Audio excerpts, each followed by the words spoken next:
तो hyper text हमेशा आपको एक पेज से दूसरे पेज पे जंप करने में हेल्प करता है, या तो एक पेज से दूसरे पेज पे जंप करवा रहा होता। HTML का यूज़ करके हम हमेशा वेबसाइट का स्ट्रक्चर क्रिएट कर रहे होते हैं, और स्ट्रक्चर खूबसूरत नहीं होता, बिल्कुल ह्यूमन स्केलेटन की तरह है स्ट्रक्चर भी। यहाँ पे जो वेबसाइट आपको दिख रहा है इसमें CSS भी है, जावास्क्रिप्ट भी है, तो इसीलिए ये वेबसाइट इतना खूबसूरत है। इसमें सिर्फ HTML नहीं है, पर अगर आप सिर्फ HTML में कोड करते हो तो कुछ इस टाइप का आपको वेबसाइट दिख रहा होता। और ये दुनिया का फर्स्ट वेबसाइट है। अगर आप सर्च कर ले वर्ल्ड फर्स्ट वेबसाइट, या तो फिर ये नाम सर्च कर ले, इससे आपको दुनिया का फर्स्ट वेबसाइट दिख जाएगा, और इसे सिर्फ और सिर्फ with the help of HTML create किया गया है। पर आजकल के वेबसाइट में सिर्फ HTML से काम नहीं चलता, क्योंकि UI अच्छा होना चाहिए, यूज़र एक्सपीरियंस अच्छा होना चाहिए। तो इसके लिए डिफरेंट टाइप के टेक्नोलॉजीज़ का यूज़ करके एक अलग लेवल का वेबसाइट क्रिएट किए जाते हैं। हर एक वेबसाइट में HTML का कोड होता है, और अगर आपको HTML का कोड रीड करना है तो राइट क्लिक कर ले किसी भी वेबसाइट पे, इंस्पेक्ट का टूल आपको मिल जाएगा, जिसे हम डेवलपर टूल्स भी कहते हैं। और यहाँ पे आपको डिफरेंट टाइप के टैब्स मिल जाएंगे। इनमें हमने एलिमेंट्स वाले टैब पे क्लिक करना है, और यहाँ पे आपको HTML का कोड और HTML के कंपोनेंट्स दिख जाएंगे। इन्हें हम HTML के टैग्स कह रहे होते। अब HTML के जो टैग्स है उन्हें बनाया जाता with the help of angular brackets, और एंगुलर ब्रैकेट्स यहाँ पे कॉम्बिनेशन होता है लेफ्ट एंगल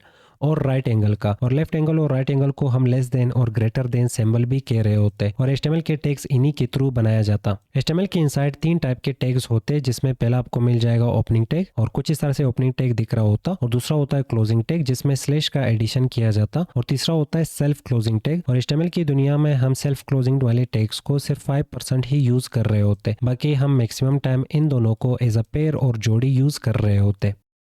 इनको समझने के लिए मान लें हमें वेबसाइट के ऊपर एक पैराग्राफ दिखाना है, तो हम यहाँ पे लिख लेते हैं पैराग्राफ। और पैराग्राफ के लिए HTML में सिर्फ P लिखा जाता, और फिर उसके बाद एंगुलर ब्रैकेट्स, तो ये रहेंगे एंगुलर ब्रैकेट्स। अब इसके दरमियान में हम यहाँ पे P लिख लेते हैं, तो इससे बन जाएगा ये पैराग्राफ का ओपनिंग टैग। और इसके अलावा पैराग्राफ